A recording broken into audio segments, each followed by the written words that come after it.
बिस्मिल्लाहिर्रहमानिर्रहीम। अस्सलाम वालेकुम dear students, welcome to my channel. आज हम करेंगे MT 631 जो कि हमारे पास री एनालिसिस का पार्ट 2 है। उसके हम कुछ टॉपिक्स को डिस्कस करेंगे। मैं आपको जो है वो इसके इम्पोर्टेंट जो थ्योरम्स हैं और जो इम्पोर्टेंट एग्जांपल्स हैं और किस तरह से आपके पेपर में ऑब्जेक्टिव बन सकते हैं वो सारी डिटेल्स आपके साथ शेयर करूँगी। तो आपने लेक्चर को पूरा देखना है। इंशाल्लाह मैं ट्राई करूँगी कि आपको जो बेसिक कंसेप्ट हैं वो भी साथ साथ देती चलूँ। तो स्टार्ट करते हैं। जो हमारा लेक्चर नंबर 1 है, ठीक है, यानी कि फर्स्ट 3 टॉपिक्स वो मेरी बुक पे थोड़ी सी मिस प्रिंटिंग हुई हुई थी, तो दैट्स वाई मैंने उनको अलग से लिख ली है। तो जो हमारा चैप्टर है फर्स्ट, उसका नाम है हमारे पास sequence and series of function.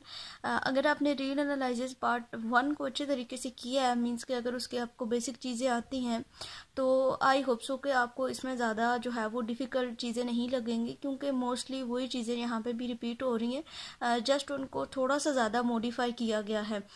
Topics के जो नेम्स हैं उनको देख के आपको समझ आ जाएगी कि वही चीज़ें आपने बेसिकली पढ़ी हैं। जैसे कि आपने री एनालिसिस 1 में भी सीक्वेंस और सीरीज़ के बारे में ही पढ़ा है, तो यहाँ पे जो है वो हम वही चीज़ें लेके चलेंगे, सेम वही टॉपिक्स होंगे, उन्हीं टॉपिक्स को हमने लेके नेक्स्ट जो है वो चलना है और उनको मज़ीद जो है वो ब्रीफली डिस्क्राइब करना है। सही है। तो जो ये दोनों सब्जेक्ट हैं इनमें ज़्यादा जो है वो डीपली हमने कैलकुलेशंस वगैरह नहीं करनी है, ठीक है। इनका जो बेसिक मकसद है दोनों कोर्सेज़ का वो ये है कि जो रियल लाइफ के हमारे प्रॉब्लम्स होते हैं उनको हम किस तरह से जो है वो डील कर सकते हैं और किस तरह से मैथमेटिकल वे में उनको हम सॉल्व कर सकते हैं।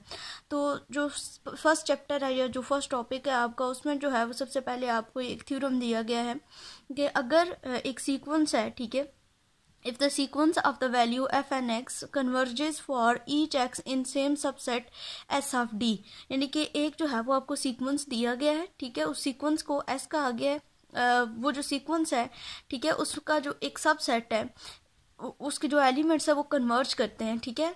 ध्यान से जो है वो अपने थ्योरम्स की स्टेटमेंट्स को पढ़ना है। थ्योरम्स के जितने भी स्टेटमेंट है, जितने भी आपके थ्योरम है, उनको अपने बिल्कुल भी स्किप नहीं करना। सेम चीज़ मैं पार्ट 1 के लिए कहती थी और सेम चीज़ जो है वो मैं अब भी जो है वो रिपीट कर रही हूँ कि आपने क्या करना है कि इनमें जो थ्योरम्स आएंगे जितने भी आपके पूरे कोर्स में, चाहे वो मिड्स का हो या फिर फाइनल का हो, आपने डिटेल से जो है वो हर एक थ्योरम को अच्छे तरीके से आपने जो है वो देखना है।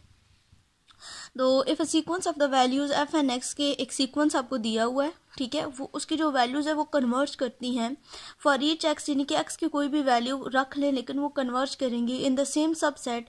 अब वो जो अपने उस सेट का जो सबसेट लिया वो होगा एस ऑफ डी, ठीक है, यानी कि एक सबसेट है एस, उसके जो वैल्यूज़ हैं उनमें वो कन्वर्ज कर रही है। Then f n define a limit function on s, तो ये जो फंक्शन है इसमें जो है ये एक लिमिट फंक्शन डिफाइन कर देता है एस के ऊपर, यानी कि इसके ऊपर एक्स की हम ये वैल्यूज़ को लगाएं तो हमारे पास जो है वो एक हमारे पास सबसेट बनता है और उस सारी वैल्यूज़ के ऊपर वो कन्वर्ज करता है, ठीक है। तो इसकी जो एग्जांपल्स दी हुई हैं इनमें जो चीज़ें हैं वो आपके MCQs के लिए इम्पोर्टेंट है, ठीक है। सिंपल जो है वो आपको एक फंक्शन दिया हुआ है f n x 1 over n plus x, और जो कंडीशन दी हुई है वो क्या है कि n greater than equal to आपके पास 1 होगा। n की जो है वो जो x की वैल्यूज़ है, ठीक है, ये आपकी कन्वर्ज करेंगी। आपको जो यहाँ पे दिया हुआ होगा इंटरवल, उसमें रह के आपने इसकी वैल्यूज़ को पुट करना होता है और n जो है उसकी वैल्यूज़ आपके पास ये रहेंगी। Define a sequence on D, यानी कि एक सीक्वेंस डिफाइन हुआ हुआ है, जैसे कि हमने ये फंक्शन देखा है ना, ये थ्योरम देखा है कि डी हमारे पास एक जो है वो सीक्वेंस होगा जिसके ऊपर ये डिफाइन होगा 0 टू इन्फिनिटी, यानी कि जो आपकी आप x की वैल्यूज़ हैं वो आप 0 टू इन्फिनिटी के अंदर रहकर पुट कर सकते हैं, और n की जो वैल्यूज़ हैं वो आपकी ग्रेटर देन इक्वल टू 1 होनी चाहिए, यानी कि 1 रख के भी आप पुट कर सकते हैं, ठीक है। तो ये आपका जो MCQs है वो इस तरह से बन सकता है कि ये जो आपका फंक्शन है एफ एन एक्स और ये किस डी के किस इंटरवल में जो है वो ये सीक्वेंस डिफाइन करता है जो 0 टू इन्फिनिटी है। बस छोटी छोटी चीज़ें आपने जो है वो इसकी माइंड में रख लेनी है। उसके बाद नेक्स्ट सेम इसी तरह का एक फंक्शन दिया हुआ है। सिंपल इसमें क्या है कि यहाँ पे हमारे पास 1 ओवर n प्लस एक्स था, यहाँ पे x divided by n plus x हो गया, और यहाँ पे भी वही लिमिट जो है वो दी हुई है n greater than equal to 1, और डिफाइन ए सीक्वेंस, और सेम जो है वो इसी इंटरवल के ऊपर ये भी फंक्शन हमारा सीक्वेंस डिफाइन करता है, यानी कि ये दोनों जो है वो सेम फंक्शन डिफरेंट है लेकिन इनका जो इंटरवल है वो सेम है। इसी इंटरवल के ऊपर ये फंक्शन भी जो है वो डिफाइन होता है। अब जो है वो आप n की ये वैल्यू 1 पुट करके और एक्स की कोई भी वैल्यू जो है वो 0 to इन्फिनिटी के अंदर कोई भी वैल्यू अपलेट करके चेक कर लें कि इसके ऊपर जो है वो डिफाइन होता है। बट इतना ज़्यादा करने की ज़रूरत नहीं, बस सिंपल आप ये याद रख लें कि ये फंक्शन जो है वो किस डी के किस इंटरवल के ऊपर जाके ये आपका सीक्वेंस जो है वो डिफाइन होता है। बस इतनी सी चीज़ें। सेम इसी तरह से नेक्स्ट एक फंक्शन दिया हुआ है 1 - nx divided by n+1 n/2। इसमें भी n greater than equal to 1 है और ये किसके ऊपर सीक्वेंस डिफाइन करता है, ये -∞ to 1 के ऊपर सीक्वेंस डिफाइन करता है। ये एक्चुअली पीस वाइज जो है वो आपकी बन जाती है कंटिन्यूटी, यानी कि पीस वाइज आप डिफाइन करते हैं फंक्शन को डिफरेंट वैल्यूज़ रख के एन की और एक्स की दोनों, या एन की limit n approaches to infinity आप रख के जो है वो पुट करते हैं और देखते हैं कि आपका जो फंक्शन है वो किस साइड पे कन्वर्ज कर रहा है या फिर डाइवर्ज कर रहा है। तो इसमें कोई इतनी खास चीज़ें नहीं है, बस ये चीज़ आपने याद रखनी है कि ये जो फंक्शन दिया हुआ है ये इसके ऊपर आपका एक सीक्वेंस डिफाइन करता है।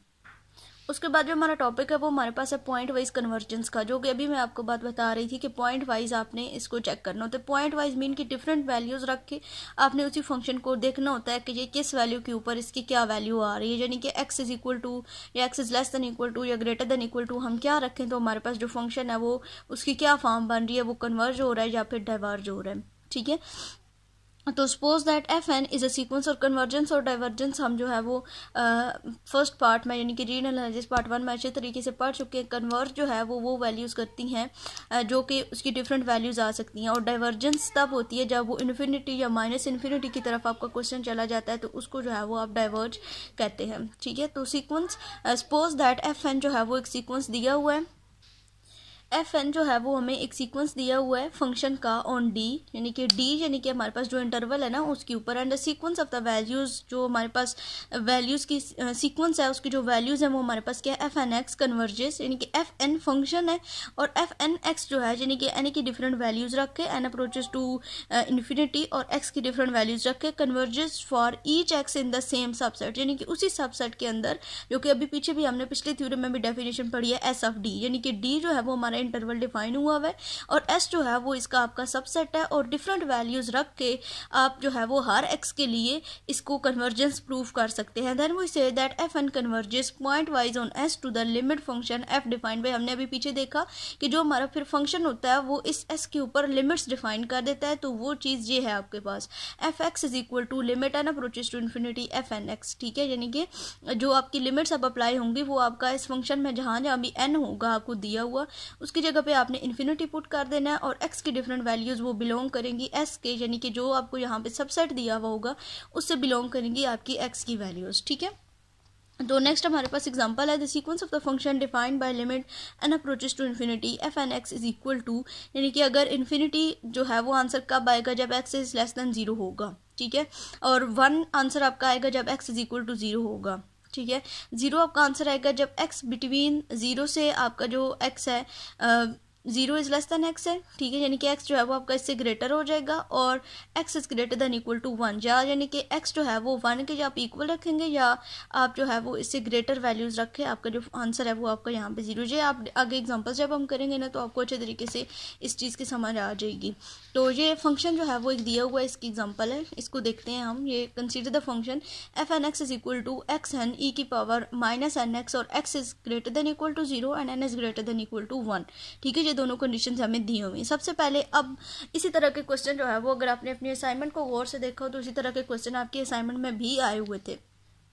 सबसे पहले अब हमने क्या करना है, जो आपका असाइनमेंट का फर्स्ट क्वेश्चन था उस तरह से है कि आपने जो है वो इस सीक्वेंस का क्या करना है, जो डेरिवेटिव लेना है। ठीक है, जब हम डेरिवेटिव लेंगे तो हमारे पास क्या बन जाएगा, जब हमने इसका डेरिवेटिव लिया तो एन एक्स एन माइनस 1 ई, यानी कि इसके ऊपर ना प्रोडक्ट रूल लगाया गया है, एन एक्स एन माइनस 1 और ई माइनस एन एक्स, और फिर उसके बाद इसका डेरिवेटिव लिया तो ये आपके पास क्या आ गया, 1 माइनस एक्स आ गया। ठीक है, ये आपका डेरिवेटिव है इस वाले फंक्शन का।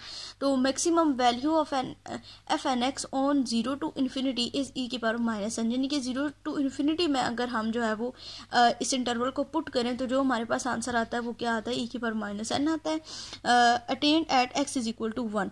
तो एक्स इज इक्वल टू 1 जो है वो अगर हम रखें तो ई की वैल्यू हमारे पास क्या बचती है, माइनस एन बचती है, यानी कि इनके दरमियान हमने कोई भी वैल्यू रखनी है ना, हम 0 नहीं ले सकते, क्लोज इंटरवल है तो इनके दरमियान में कोई भी वैल्यू, क्योंकि यहाँ पे क्या लिखा हुआ है, x is greater than equal to 0 है, तो एक्स की वैल्यू जो है वो ग्रेटर देन 0 रखेंगे, और एक्स की वैल्यू अगर हम 1 रखें तो इस फंक्शन से जो हमारे पास आंसर आता है वो क्या आता है, ई की पावर माइनस एन आता है।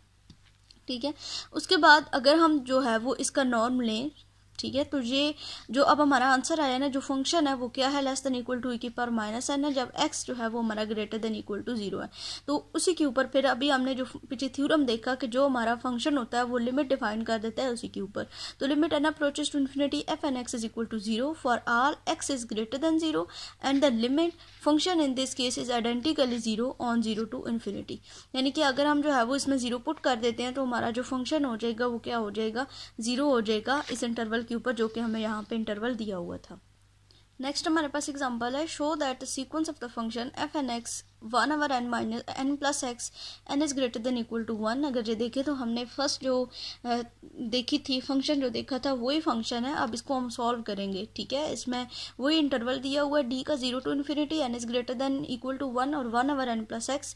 ये हमने डिफाइन करना है कि ये कन्वर्जेस टू 0 है कि नहीं है। तो सबसे पहले हमने जो हमारा फंक्शन था वो हमने लिखा n प्लस एक्स, यानी कि ये जो हमारा नीचे डिनोमिनेटर में था इसको हमने अगर ऊपर बनाया तो ये इसकी पावर -1 हो जाएगी। उसके बाद हमने अभी एग्जांपल किया, हमने क्या करना होता है, फंक्शन का डेरिवेटिव लेना होता है। तो फंक्शन का डेरिवेटिव लेने के बाद हमारे पास जो है वो ये वैल्यू आ जाती है -1, n प्लस एक्स की पावर -2 आ जाएगी। यहाँ पे जो है वो आपका आ जाएगा, इसकी ऊपर वैल्यू आपकी -2 भी आएगी।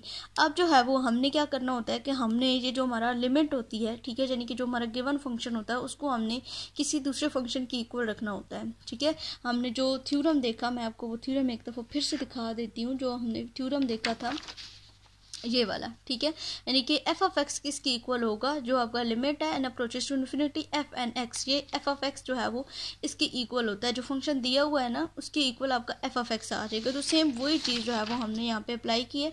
आप इसकी जगह पे आप कुछ और भी रख सकते हैं, आप यहाँ पे जी एफ एक्स भी रख सकते हैं, या कोई भी फंक्शन जो आपको आप रखना चाहें वो आप यहाँ पे रख सकते हैं। यहाँ पे इसके ऊपर डेरिवेटिव नहीं है, सिंपल आपका एफ ऑफ एक्स आएगा।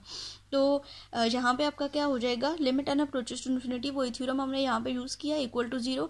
अब जो है वो हमारे पास ये थ्योरम होता है, अकॉर्डिंग टू थ्योरम हमने लिमिट लगाई और इन दोनों फंक्शंस को हमने क्या करना है, माइनस करना है।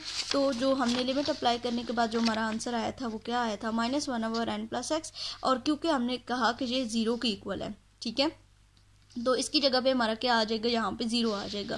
तो limit n approaches to infinity -1 over n plus x is equal to के आगे 0 आ गया। जब n अप्रोचेस टू जो है वो हम इन्फिनिटी इसमें पुट कर दें तो हमारा जो आंसर है वो क्या आ जाएगा, ये इक्वल टू किसके हमारे पास है, 0 के है। सो हम कह सकते हैं कि गिवन जो हमारा क्वेश्चन है, ठीक है, जो गिवन फंक्शन हमारे पास, अगर इसकी इन्फिनिटी पुट करें ना तो इन्फिनिटी प्लस समथिंग आपका इन्फिनिटी आएगा, तो -1 ओवर इन्फिनिटी आपका क्या आ जाएगा, 0 आ जाएगा। तो फंक्शन जो है वो हमारा कन्वर्ज करता है 0 को। तो इस तरह से जो है वो आप अगर इस तरह का क्वेश्चन आ जाता है तो आपने उसको इसी तरह से सॉल्व करना होता है। सिंपल जो है वो पहले फंक्शन का डेरिवेटिव लेना है, डेरिवेटिव लेने के बाद उसको एफ ऑफ एक्स के या किसी जी ऑफ एक्स की इक्वल रख दें, फिर आपने लिमिट अप्लाई करके इसी तरह से फार्मूला लगाना है। वो तो आपका जो फंक्शन है, जो सेकंड वाला आपने इसके साथ माइनस किया वो तो 0 हो जाएगा। जो आपका डेरिवेटिव वाला फंक्शन है उसमें आपने n approaches to infinity put कर देना और जो उसका आंसर आएगा वो आपका कन्वर्ज या डाइवर्ज करेगा। ठीक है, उसके बाद हमारे पास जो चीज़ है वो हमारे पास है नॉर्म। हमने जो है वो सुप्रीमम और इन्फीमम पढ़ा अपने लीनियर एनालिसिस पार्ट 1 में। सुप्रीमम हाईएस्ट वैल्यू जो आपका फंक्शन दिया हुआ होता है उसकी सबसे बड़ी वैल्यू को हम लेते थे। तो यहाँ पे एक्चुअली सुप्रीमम को ही डिफाइन किया गया इस तरह से। नॉर्म जहाँ पे भी हम ये यूज़ करेंगे, ये मोड का फंक्शन यूज़ करेंगे, इसका मतलब ये होगा कि इस फंक्शन की सुप्रीमम। ठीक है, तो डबल नॉर्म ऑफ एस, इसको जो है वो ये जो डबल दिए हुए ना, ये मोड दिए हुए, इसका मतलब होता है नॉर्म। ठीक है, supremum x belong to s और जी ऑफ एक्स हो जाएगा। ठीक है, उसके बाद एक लेमा इंपॉर्टेंट, इसको देख लें। अगर जी और एच जो है वो दो आपके फंक्शन डिफाइन है एस पे, देन जो है वो ये जो अगर इस तरह से लिखा वो जो हमने पीछे भी पढ़ा है, तो ये लेस देन इक्वल टू किसके है, मतलब अलग अलग करके ये दोनों के साथ आ जाएगी। इसी तरह से अगर ये मल्टीप्लाई में हो तो मल्टीप्लाई में भी ये अलग अलग दोनों के ऊपर अप्लाई हो जाएगा, और अगर इसी तरह से माइनस में हो तो जो है वो इसका ये इस तरह से आंसर आ जाएगा। ये फिर हमारा जो इनइक्वालिटी है वो क्या हो जाएगी, is greater than equal to g of s minus h of s के, इस तरह से ये इक्वल में आ जाएगी। उसके बाद हमारा जो 4 टॉपिक्स जहाँ से स्टार्ट होता है, 3 टॉपिक्स हमने जो है वो देखे। अब चौथा जो टॉपिक है वो हमारे पास यूनिफॉर्म कन्वर्जेंस का टॉपिक है कि f n converges uniformly to f on s if for each epsilon is greater than 0। Epsilon को मैं फिर से डिफाइन नहीं करूँगी, वही चीज़ है जो हमने लीनियर एनालिसिस पार्ट 1 में डिफाइन की थी। तो एप्सिलॉन जो है वो क्या है, ग्रेटर देन 0 है, then there is an integer n such that, यानी कि क्या कहता है कि जो हमने अभी अप्लाई किया ना, ये फंक्शन हमने फार्मूला लिखा fn माइनस एफ, लेकिन वो क्या था, वो सिंपल हमारे पास फंक्शन था, सिंपल हमने उसको मोड में लिखा, लेकिन यहाँ पे जो है वो हमारा नॉर्म डिफाइन होगा, यानी कि इस फंक्शन की हमने क्या लेनी है, इस फंक्शन की हमने सुप्रीमम लेनी है। ठीक है जी, क्या है, less than equal to epsilon है, if n is greater than small n is greater than equal to capital n। अगर जो है वो s का जो फंक्शन है वो क्या है, क्लोज इंटरवल एक दिया हुआ है a to b and f is a function with a graph. ठीक है, ये ग्राफ जो है वो नेक्स्ट पे हमारे पास दिया हुआ है, बुक पे यहाँ पे नहीं था बना हुआ। तो इसमें क्या कहता है कि जो हमारा एफ एन एक्स है वो किसकी इक्वल हो जाएगा, वाई की इक्वल हो जाएगा। बस सिंपल इतनी सी बात। पीछे हमने क्या किया कि जो हमारा एफ एन का फंक्शन था उसको हमने, एफ एन एक्स का जो फंक्शन था उसको हमने रखा था एफ ऑफ एक्स की इक्वल। तो यहाँ पे हम इसको कह देंगे कि हमारा वाई की इक्वल। जो सेकेंड ईयर में भी हमने जो है वो ये चीज़ें पढ़ी थी कि जो हमारा एफ ऑफ एक्स है वो हम उसको वाई की इक्वल भी रख सकते हैं। बस इसमें और कोई इतनी खास चीज़ करने वाली नहीं है, जो एग्जाम्पल हम ऑलरेडी देख चुके हैं। ठीक है, तो इसको मज़ीद जो है वो हम आगे देखेंगे। अब जो टॉपिक नंबर 5 है आपका, उसमें कुछ चीज़ें हैं, कुछ थ्योरम है, इनको आपने लाजमी करना है, जो आपके एमसीक्यूज़ के लिए बहुत इंपॉर्टेंट है। कहते हैं कि अगर f n converges pointwise to f on s if and only if and only की कंडीशन आ गई है कि अगर एफ एन जो है वो कन्वर्ज करता है pointwise to f on s if and only if there is for each epsilon is greater than 0 and x belong to x, यानी कि जो एप्सिलॉन है वो आपका क्या आ जाएगा, ग्रेटर देन 0 आएगा, और जो एक्स होंगे वो सारे बिलोंग करेंगे एस एस। हमने क्या डिफाइन किया है, एक सबसेट है। एंड इंटीजर एन जो है वो क्या होगा, इंटीजर एन हमारा यहाँ पे डिफाइन है, जो कि स्मॉल एन हमारा जो इस फंक्शन के अंदर एन यूज होगा वो greater than equal to this n epsilon और एक्स के होगा। और ये आपके पास फंक्शन है जो अभी हमने थ्योरम देखा है, f n x minus f of x is less than epsilon आ जाएगा। ठीक है, आगे हमने इनको इक्वल टू 0 रखा था ना, तो यहाँ पे जो है वो लेस देन एप्सिलॉन है, जो आपके एमसीक्यूज के लिए इंपॉर्टेंट है, इनको अपने अच्छी तरह से करना है। उसके बाद एफ एन जो है वो कन्वर्ज करता है uniformly to f on s if and only if there is for each epsilon is greater than 0 an integer n which depend only on epsilon and not any other particular. जहाँ पे जो है वो क्या लिखा था, इस पैरेंथेसिस को मैंने स्किप किया था सिर्फ इस वजह से कि दोनों में आपको डिफरेंस समझा सकूँ, कि यहाँ पे हमारे पास जो एप्सिलॉन यूज हुआ है वो क्या है, कि जो हमारे पास इंटीजर यूज हुए हैं वो कहते हैं कि which depend on x as well as epsilon, यानी कि यहाँ पे जो हमारा इंटीजर होगा वो क्या होगा, दोनों पे डिपेंड कर रहा होगा, एप्सिलॉन पे भी और एक्स पे भी। लेकिन यहाँ पे हम क्या कहते हैं कि यहाँ पे जो हमारा इंटीजर हम यूज करेंगे विच depend only on epsilon and not any particular x in S, यानी कि किसी भी एलिमेंट के ऊपर जो हमारे सबसेट के अंदर डिफाइन होंगे उस पर हमारा ये इंटीजर डिपेंड नहीं करेगा। तो इसके लिए क्या बाकी सेम है, f n x minus f of x is less than epsilon, और यहाँ पे जो इंटीजर डिफाइन हुआ है, ये देखें यहाँ पे एप्सिलॉन और एक्स दोनों चीज़ें यूज हुई हैं, और यहाँ पे जो है वो सिंपल हम एप्सिलॉन यूज कर रहे हैं। उसके बाद नेक्स्ट थ्योरम में हमारे पास f n converges uniformly to f on s then f n converges pointwise on. ठीक है, अगर जो है वो एक फंक्शन दिया हुआ है वो यूनिफॉर्मली कन्वर्ज करता है to f on s, s जो है वो आपका सबसेट है, तो फिर एफ एन जो आपका फंक्शन आपने कन्वर्ज करवाया यूनिफॉर्मली, अगर वो यूनिफॉर्मली कन्वर्जेंस है तो देन वो पॉइंट वाइज भी कन्वर्जेंस होगा। ये भी आपका एमसीक्यूज इंपॉर्टेंट है, और इसका कन्वर्स जो है वो फॉल्स है, कि अगर एक जो फंक्शन है वो पॉइंट वाइज कन्वर्जेस है तो देन ये ज़रूरी नहीं है कि वो आपका जो फंक्शन है वो क्या हो, यूनिफॉर्म कन्वर्जेंट भी हो। तो ये था हमारा आज का लेक्चर। आई होप सो कि ये 5 के 5 टॉपिक्स आपको अच्छी तरीके से समझ आ गए होंगे। अगर कोई भी कन्फ्यूजन हो या कोई भी चीज़ आपको समझ ना आई हो या मेरी कोई मिस्टेक हो तो आप उसको हाईलाइट कर सकते हैं, कमेंट बॉक्स में बता सकते हैं। व्हाट्सएप ग्रुप का लिंक डिस्क्रिप्शन बॉक्स में दूंगी, उसको भी ज्वाइन कर सकते हैं। इंशाल्लाह मिलेंगे नेक्स्ट लेक्चर में, तब तक के लिए अल्लाह हाफिज़।